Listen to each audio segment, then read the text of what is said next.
to be able to deeply disable another branch, be it the executive branch or be it the judiciary.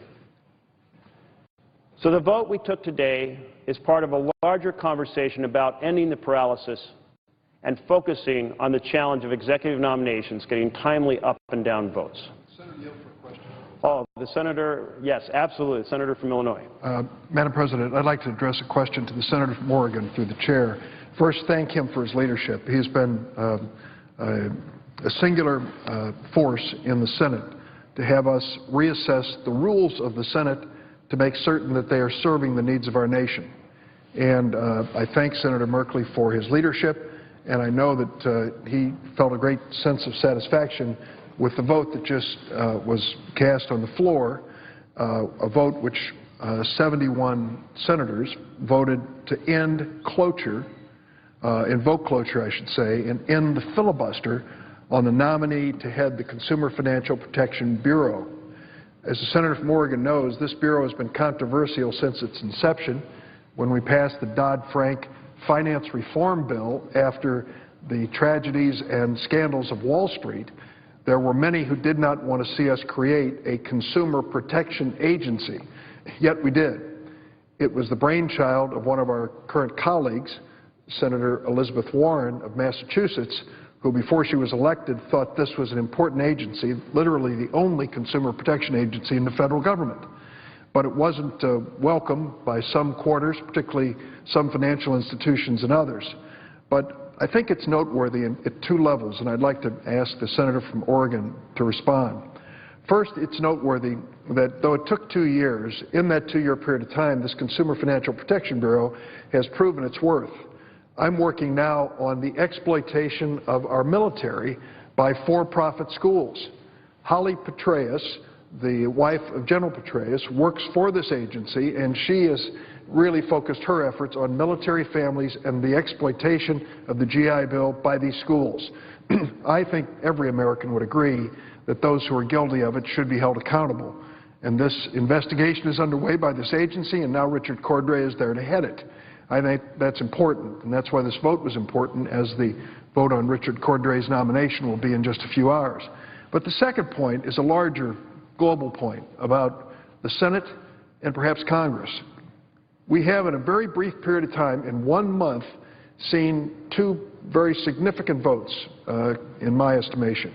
The first was on the immigration bill, where 68 senators voted for the immigration reform bill, 14 Republicans joining all the Democrats.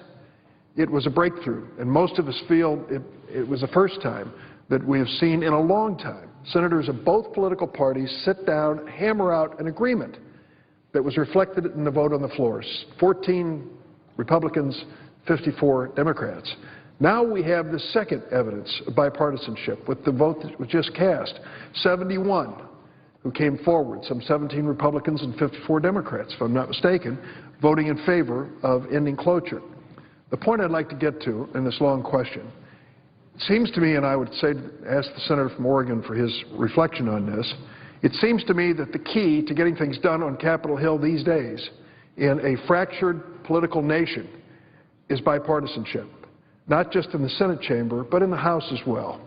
That they have to reach beyond the majority party, in our case Democrats, in their case Republicans, and start thinking about how we put things together on a bipartisan basis that have a chance of passing and ultimately becoming law and solving the problems facing our nation. So now, when it comes to consumer protection, with a bipartisan vote, we move forward. Just a few weeks ago, when it came to immigration reform, we had a bipartisan vote and moved forward. So I'd ask the senator to not only reflect on this institution in the earlier vote, but on the current challenges we face politically and how these votes reflect on those. I'd say to my colleague from Illinois that indeed these are key milestones on a journey where the journey is to restore the functionality of this Senate so that it can take on the significant issues Americans expect us to take on. Now, the path forward is not yet one without obstruction. So we have these two important milestones, one of going forward on immigration, a second of going forward in terms of putting a functioning Consumer Financial Protection Bureau fully together. And we've had some other recent moments that fit this pattern, including passing the Farm Bill out of this chamber for the second time, passing the Water Resources Development Act that would fund an enormous amount of infrastructure across this country to help provide both water supply infrastructure and water waste treatment infrastructure. These are good moments, but we also are reminded that the path is not clear completely. For example, at this moment, we should be in the middle of a conference committee on the budget. Now, the Senate passed a budget, and the House has passed a budget. But the conference committee is being filibustered by this chamber. And so that is an evidence of the model we're trying to break. It's unexplainable to the American people. And folks back home want to know, why can't we get a bill on the floor of the Senate to address the sequester? Because fewer kids are getting into Head Start, fewer kids are getting their inoculations, Title I schools are not getting their funding. And of course, there's a lot of concern within the military world about our national security for the programs that are being compromised. So there's a lot of problems, but we couldn't get the bill to the floor of the Senate because it was filibustered. And so we have important milestones to grab hold of that are presenting a vision of the restoration of this Senate as a deliberative body. But we are going to have to work together in this bipartisan fashion you speak of to continue on this road. Thank you, Senator. Madam President. Senator from Oregon. Thank you, Madam President. I appreciate my colleague from Illinois emphasizing the important role of bipartisanship in making this chamber work. His question gave me an opportunity to talk about what has just transpired as an important victory. An important victory for this chamber in its deliberations. Important victory for people across America, families, working to have their financial foundation solid rather than torn asunder by predatory practices. In this journey, this effort to pursue a Senate that can again function as a deliberative body, I want to take this moment to thank my colleague Tom Udall. Tom Udall and I came into the Senate together. Tom Udall immediately recognized that the Senate needed to address its internal functioning because we were becoming more and more paralyzed. He proposed before this body that we have a conscious debate every 2 years about how to adjust the rules and to make this Senate chamber work much better. Because we're not only being paralyzed on executive nominations, but we have the paralysis on judicial nominations. We have this terrible paralysis on legislation with a few important exceptions that we've just talked about. My colleague from Illinois, and I just spoke about. So I want to thank Tom for his work to help motivate this body to take on these issues and to restore the functionality. I have been pleased to be a partner with him on this journey, and I know it's a journey that is not yet done. But I do thank my colleagues across the aisle and on this side of the aisle for the very frank discussions last night, in which for 3 hours we bared our hearts, if you will, about what is working and not working in this chamber. That, too, is an important moment in this journey to make the Senate work.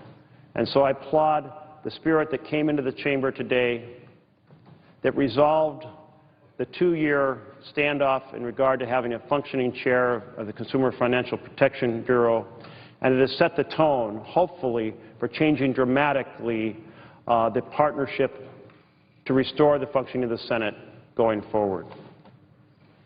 Thank you, Madam President.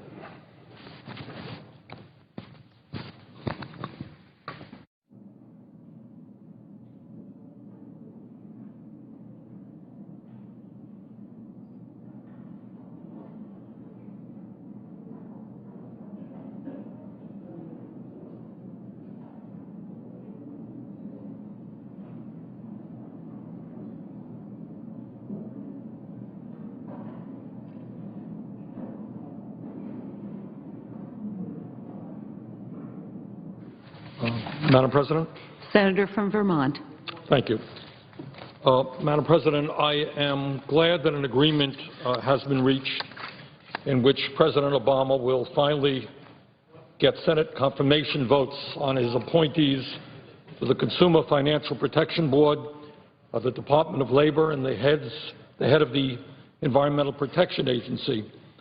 This agreement, as I understand it, will also provide that the President's new nominees for the National Labor Relations Board will be rapidly confirmed. That's a step forward. But while this agreement addresses the immediate need for the President of the United States to have his Cabinet and his senior staff confirmed, this agreement today only addresses one symptom of a seriously dysfunctional Senate. The issue that must now be addressed is how we create a process and a set of rules in the United States Senate which allows us to respond to the needs of the American people in a timely and effective way, something which virtually everyone agrees is not happening now.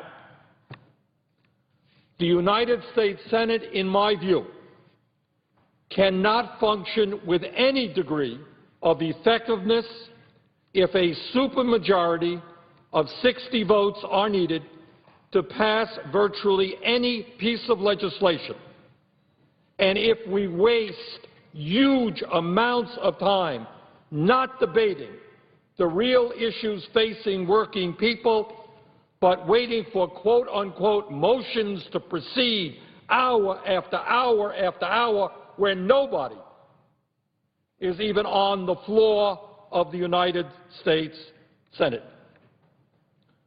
So the good news is that I think the nation is now focused on the dysfunctionality of the United States Senate and the need for us to have rules or a process which allows us to address the enormous problems facing our country. When people ask, why is it that Congress now has a favorability rating of less than 10%, the answer is fairly obvious. The middle class of this country is disappearing. Real unemployment is somewhere around 14%. The minimum wage has not kept up with inflation. Millions of people are working in jobs which pay them poverty wages. Tens of millions of people today lack health care. While we have the most expensive and wasteful health care system in the world, the greatest planetary crisis facing our nation and the entire world is global warming. We're not even debating that issue. Now, Madam President, the United States Senate is a very peculiar institution. It is peculiar in the sense that any one member, one of 100, can come down here on the floor and utter two magical words which bring the Senate to a complete halt, and that is, I object. I will not allow the Senate to go forward, which means the whole government shuts down. I object, and what we have seen in recent years, especially since Barack Obama has been elected, is an unprecedented level of I object, of holds, of a variety of mechanisms which bring the functioning of the United States Senate to a halt. And all of this takes place at a time when millions of people can't find jobs, at a time when kids are graduating college deeply in debt, and millions of others are now choosing not to go to college because we're not addressing the issue of higher education. It takes place at a time when our infrastructure, our roads and bridges, and and airports and rail systems are crumbling, when our educational system is in need of major reform, when the gap between the people on top, everybody else is growing wider, the American people perceive that this country has major problems which must be addressed. And what does the United States Senate do?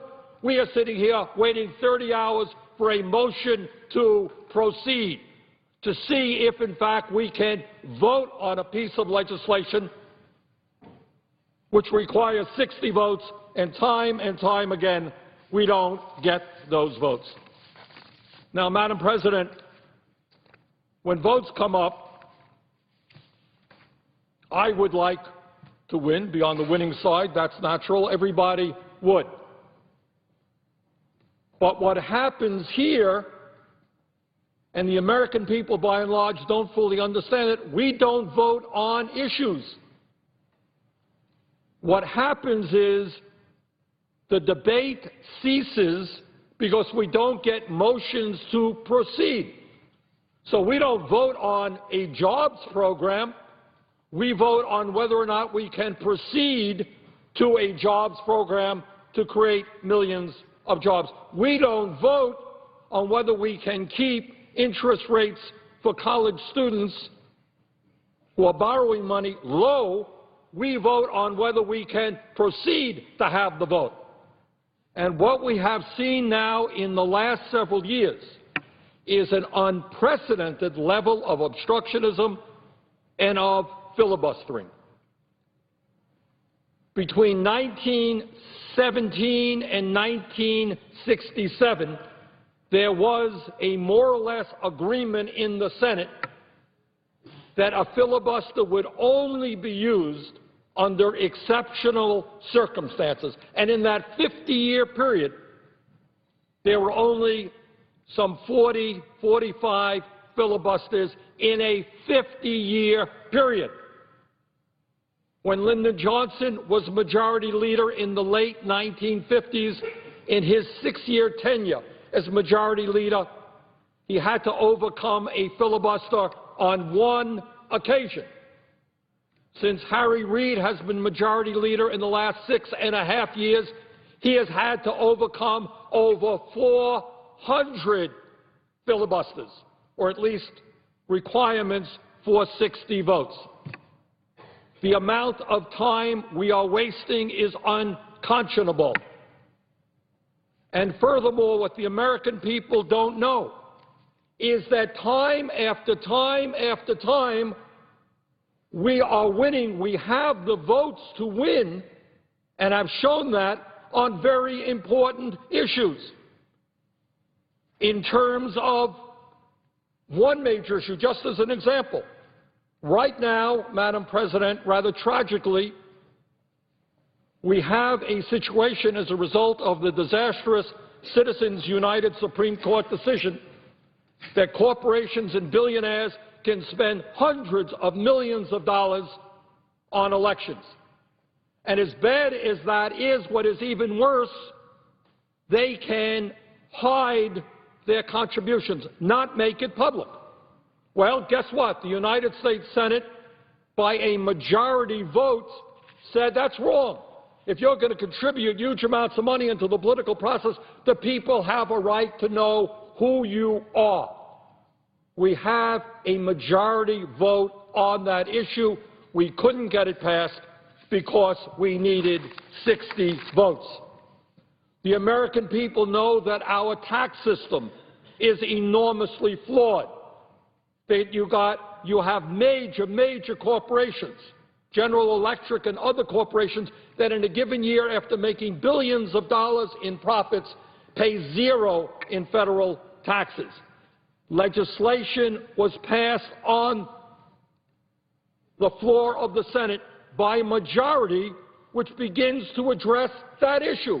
But we didn't have 60 votes. We provided emergency relief to senior citizens who several years ago were getting no COLAs for Social Security. We had a majority vote, couldn't get 60 votes. We had a majority vote to say that women should be paid equal pay for equal work. Majority of senators said that. Couldn't get it passed. So what we have seen in recent years is reasonably good legislation getting a majority vote, but we can't get it passed because time after time after time we need 60 votes. So what we are operating under now is a tyranny of the minority. The American people go to vote, they elect Obama president, they elect a Democratic Senate. People who campaigned on certain issues, these people go forward trying to implement their campaign promises. They can't do it because we cannot get 60 votes. So once again, at one point in Senate history, from 1917 to 1967, the filibuster was used very, very sparingly, only under exceptional circumstances. Since that point, have Democrats, and I speak as an independent, have Democrats abused the system? Have they been obstructionists? There are times when they have been. But since 2008, what has happened is the Republicans have taken obstructionism to an entirely new level. Virtually every piece of legislation now requires 60 votes. And virtually every piece of legislation requires just an enormous amount of time. What do we do? What do we do? My colleagues on both sides of the aisle have made the point that the Senate is not the House, and they are right. In the House, there are 435 members, and majority rules. The majority has a whole lot of power. The minority just doesn't have all that much power. And people have said, we do not want the Senate to be like the House, and I agree with that. The Senate should not be the House. Senate members should be guaranteed the rights to offer amendments, not be shut out of the process. Whether you're in the minority or the majority, you should have the right to offer amendments. There should be thorough and lengthy debate. If a member of the United States Senate wants to stand here on the floor and speak hour after hour to call attention to some issue that he or she feels is important, that senator has the right, in my view, to do that. And if that debate goes on for a week, it goes on for a week. Senators, whether in the minority or the majority, have the right to call attention and to debate and to focus on issues that they consider to be important. But at the end of that debate, there must be finality. There must be a majority vote. 51 votes should win. So the concept that I support is what is called the talking filibuster. Minority rights must be protected. They must have all the time they need to make their point. But majority rights must also be protected. If democracy means anything, what I learned in the third grade was that the majority rules, not the minority.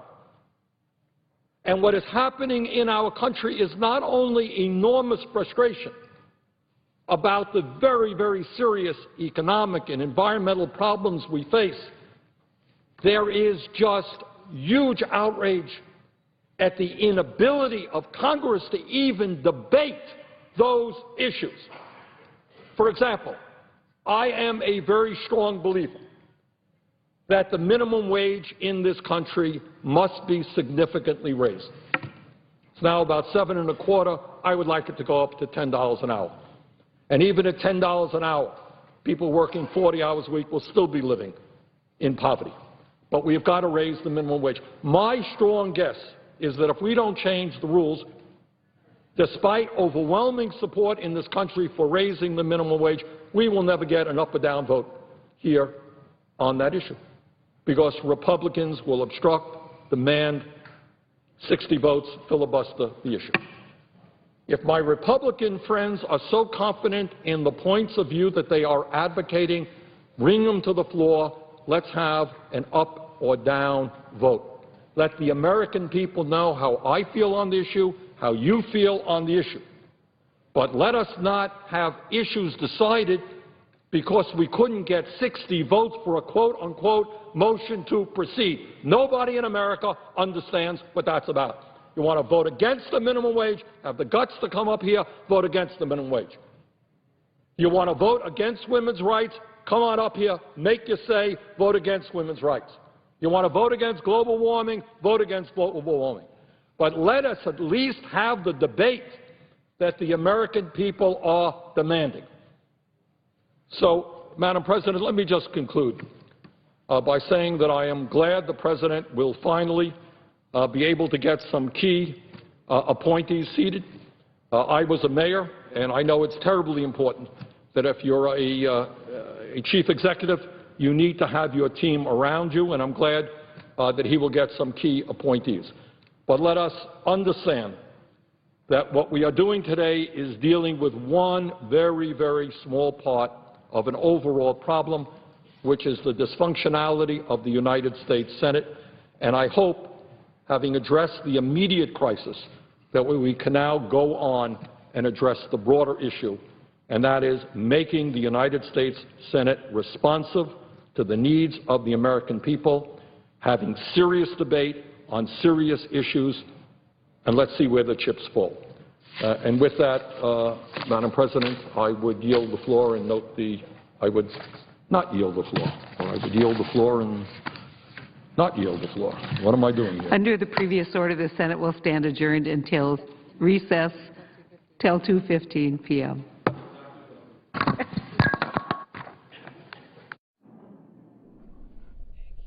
So the Senate taking a break now so lawmakers can attend their weekly party caucus meetings. We're hearing members will be considering a deal regarding a number of President Obama's executive nominations. That deal would avert the so-called nuclear option that Majority Leader Reid threatened. The vote to move forward with the nomination of Richard Cordray to head up the Consumer Financial Protection Bureau was 71 to 29. With 17 Republicans joining Democrats voting aye. We'll take your phone calls and tweets momentarily, but first we wanted to show you how the day began with remarks from Arizona Republican John McCain and Majority Leader Harry Reid, who broke the news that